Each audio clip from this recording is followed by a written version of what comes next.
Welcome to another edition of the Nightly Nuge. And Ted, I know what went on up in Washington, D.C. and J6. You watched all that very carefully. What we found out is that there was virtually no violence from the protesters, except for those that were the government plants. Yep. And you talked about that a lot. Well, we had two separate insurrections, if you want to use that word, down in Tennessee. First, the Tennessee Capitol was overrun by gun control advocates that were dressed up in the most outlandish costumes, demanding gun control after the tranny shot up that school down there and killed those innocent people. And then again, they followed that up with the transgenders storming the Capitol, demanding equal rights for transgenders because the Tennessee legislature passed a law that basically said boys are boys and girls are girls, and they need to act appropriately and compete appropriately. And that seemed to rile up the trans community. Now, all those people, were they vilified by the Dems and the mainstream media that had vilified the J6 protesters? You know what? I don't think they were, Ted. And in fact, Kamala Harris has invited the three lawmakers who actually aided in the storming of the Capitol and took over the microphone at the Capitol. Three lawmakers from Tennessee, they're getting invited to the White House. Ted, what in the world is going on here? Well, we see what's going on. Somebody should write this down and start reading it every day to their elected employees, from their mayor to their student, their school board, to their judges, their prosecuting attorneys, their district attorneys, the chief of police, the sheriff, the commander of their state troopers, their senator, their congressman, their governor, all those people that we pay to fulfill their sacred oath to the U.S. Constitution, and they're violating it. And only the guilty need to feel guilty, but I'm smelling about a 98% guilt out there. We're literally witnessing Uncle Sam, the Democrat Party who runs this country right now. They are celebrating evil over good. They're literally hiring jackbooted thugs in our federal agencies to wear Trump regalia and destroy buildings and commit vandalism and terrorism. And in these two instances, you can tell what the agenda is of the left. They are maniacal in their scramble to take away our guns and our capability and our right to defend ourselves, because the left, the Democrats, the liberals are so violent, so hell-bent on destroying with their cult of hate anything that stands up, anybody that stands up for God, family, country,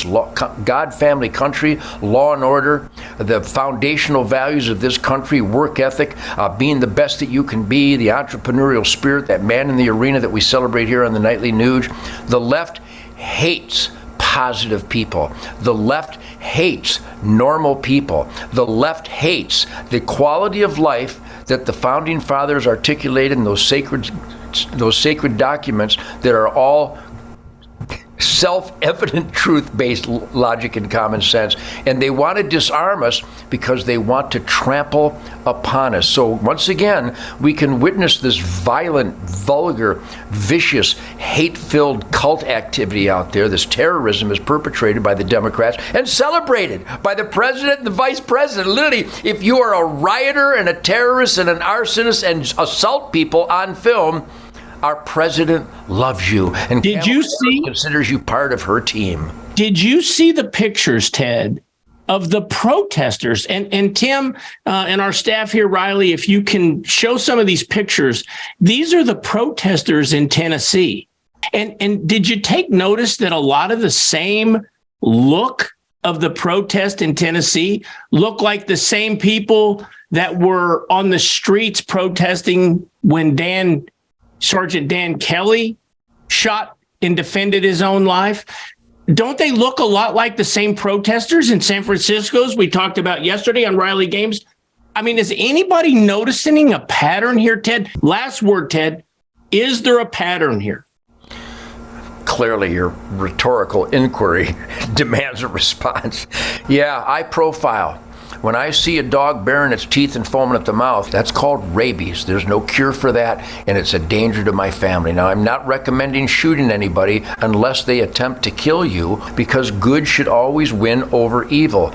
The left and the profile of these rioters and these terrorists that are burning down cities and attacking innocent people, literally bludgeoning, stabbing, burning innocent victims, that is so clearly dangerous and violent that they need to be neutralized. And I cannot believe that cops would stand by and watch this terrorism take place. I've seen way too much footage of law enforcement, otherwise known as law enforcement heroes, standing idly by. Who told you to stand idly by and let violence erupt and assaults take place and stabbings and shootings? Because it's on film, and arson and violent assaults. And I got to tell you, if someone assaults you and they don't really have a weapon, the escalation of that assault can now become an armed assault, because if they get your gun, they will use it on you. And you can tell by the savagery, the hate, the violence, the evil that is in their eyes and in their actions. That's why Kyle Rittenhouse was found innocent of all charges in Kenosha, Wisconsin, because all evidence proved, just like the great Sergeant Dan Kelly, all the evidence, if it was allowed in court, would have proved that Sergeant Dan Kelly performed the pure instinct of self-defense. So we've got to watch these people. My number one recommendation, I got a nice note from a bunch of friends of mine, including Steve Vai and a bunch of really great dedicated artists out there, when they saw the recent nightly news, and I was telling my friends, the truth, logic, and common sense good families of this country, never resort to violence. In fact, avoid violent confrontations at all costs. Back away from nasty, hateful, violent, assaulting people. We let the other side show their true colors, and their true colors have a profile, and they look the same, they smell the same, they sound the same, they hate the same, and we need to stop this as soon as possible by demanding accountability from our elected employees, because we can't start doing citizens arrests everywhere. There's too many of them. But law enforcement, you've got to use your code of honor and stop violence against innocent people. Every law enforcement officer out there has a moral obligation, an oath obligation, to intervene and protect innocent victims. And right now, there's not enough of that. Powerful. Okay, Ted, I know earlier this week I kind of pointed out some corruption or bad behavior down in Texas with what went on with your DA and the jury down there in the Sergeant Dan Kelly case. I want to point out corruption right here in the Midwest, corruption right here in my own home state of Kansas.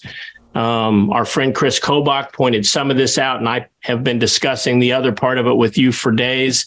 But we're going to get into Midwest corruption, and it's not coming from the Dems, Ted. We're going to deal with that tomorrow night right here on the Nightly Nooch.